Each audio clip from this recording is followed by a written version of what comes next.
Hi friends, Yash YouTube ಸ್ಟುಡಿಯೋಗೆ welcome. ಇವತ್ತು ಮೊಟ್ಟೆ ಕೋಳಿ ಸಾಂಬಾರು ಮಾಡುವ ವಿಧಾನ ನೋಡೋಣ ಬನ್ನಿ. ಈ ರೀತಿ ಒಮ್ಮೆ ಮಾಡಿ ತುಂಬ ಟೇಸ್ಟಿಯಾಗಿ ಬರುತ್ತೆ. ಬೇಕಾಗಿರುವಂಥ ಇಂಗ್ರೀಡಿಯೆಂಟ್ಸು ಚಕ್ಕೆ, ಲವಂಗ, ಶುಂಠಿ, ಬೆಳ್ಳುಳ್ಳಿ, ಸ್ವಲ್ಪ ಜೀರಿಗೆ, ಸ್ವಲ್ಪ ಕಾಳು ಮೆಣಸು, ಸಾಂಬಾರು ಈರುಳ್ಳಿ ತೊಗೊಂಡಿದ್ದೀನಿ, ಸ್ವಲ್ಪ ತೆಂಗಿನಕಾಯಿ, ಗಸಗಸೆ, ಚಕ್ಕೆ, ಲವಂಗ, ಸೋಂಪು ಸೇರಿಸೋದ್ರಿಂದ ನಮಗೆ ಚಿಕನ್ ಅನ್ನೋದು ಹೆಗ್ಟ್ ಬರೋದಿಲ್ಲ. ಅಂದರೆ ಮೊದಲಿಗೆ ಮೆಣಸಿನ್ಕಾಯಿ ಹಾಕಿ ಮತ್ತು ಕಾಳು ಮೆಣಸು, ಜೀರಿಗೆ, ಸೋಂಪು ಹಾಕಿ ಸ್ವಲ್ಪ ಫ್ರೈ ಮಾಡ್ಕೋಬೇಕಾಗತ್ತೆ. ಅದಕ್ಕೆ ಸಾಂಬಾರು ಈರುಳ್ಳಿ, ಬೆಳ್ಳುಳ್ಳಿ, ಶುಂಠಿ ಇಷ್ಟನ್ನು ಸೇರಿಸಿ ಫ್ರೈ ಮಾಡ್ಕೋಬೇಕಾಗತ್ತೆ. ತುಂಬಾ ಚೆನ್ನಾಗಿ ಟೇಸ್ಟ್ ಅನ್ನೋದು ಕೊಡುತ್ತೆ ಈ ಸಾಂಬಾರು ಈರುಳ್ಳಿ ಹಾಕೋದ್ರಿಂದ. ಇಲ್ಲಿ ನಾನು ಧನಿಯಾ ಹಾಕ್ತಾಯಿದ್ದೀನಿ. ಧನಿಯಾ ಪೌಡ್ರ್ ತೊಗೊಂಡಿಲ್ಲ, ಎಲ್ಲ ಫ್ರೆಶ್ ಮಸಾಲ ಮಾಡ್ಕೊಳ್ತಾ ಇದ್ದೀನಿ. ಅದಕ್ಕೆ ನೋಡಿ, ಒಂದು ಟೊಮೆಟೊ ಹಾಕಿ ಸ್ವಲ್ಪ ಈ ರೀತಿ ಫ್ರೈ ಮಾಡ್ಕೋಬೇಕಾಗತ್ತೆ.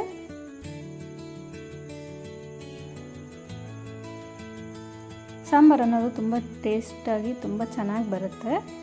ಅದಕ್ಕೆ ಸ್ವಲ್ಪ ಗಸಗಸೆ, ಕಡಲೆಪಪ್ಪು ಸೇರಿಸೋದ್ರಿಂದ ಟೇಸ್ಟನ್ನು ಸಾಂಬಾರನ್ನು ಸ್ವಲ್ಪ ತಿಕ್ಕಾಗಿ ಬರುತ್ತೆ ನೋಡಿ. ಮತ್ತು ಅದಕ್ಕೆ ಕೊತ್ತಂಬರಿ ಸೊಪ್ಪು ಹಾಕ್ಬಿಟ್ಟು ಹಾಗೆಯೇ ಫ್ರೈ ಆದಮೇಲೆ ಸ್ವಲ್ಪ ತಣ್ಣಗಾದಮೇಲೆ ಮಿಕ್ಸಿಲಿ ನೈಸ್ ಪೇಸ್ಟ್ ಮಾಡ್ಕೋಬೇಕಾಗತ್ತೆ. ನೆಕ್ಸ್ಟ್ ಒಂದು ಕುಕ್ಕರ್ಗೆ ಸ್ವಲ್ಪ 2-3 ಸ್ಪೂನ್ ಆಯಿಲ್ ಹಾಕಿ ಅದಕ್ಕೆ ಸ್ವಲ್ಪ ಈರುಳ್ಳಿ ಹಾಕಿ, ಸ್ವಲ್ಪ ಅರಿಶಿಣ ಹಾಕಿ ಅದನ್ನು ಸ್ವಲ್ಪ ಫ್ರೈ ಕೊಟ್ಟು ಅದಕ್ಕೆ ಚಿಕನ್ ಸೇರಿಸಿ 2-3 ವಿಸಿಲ್ಲು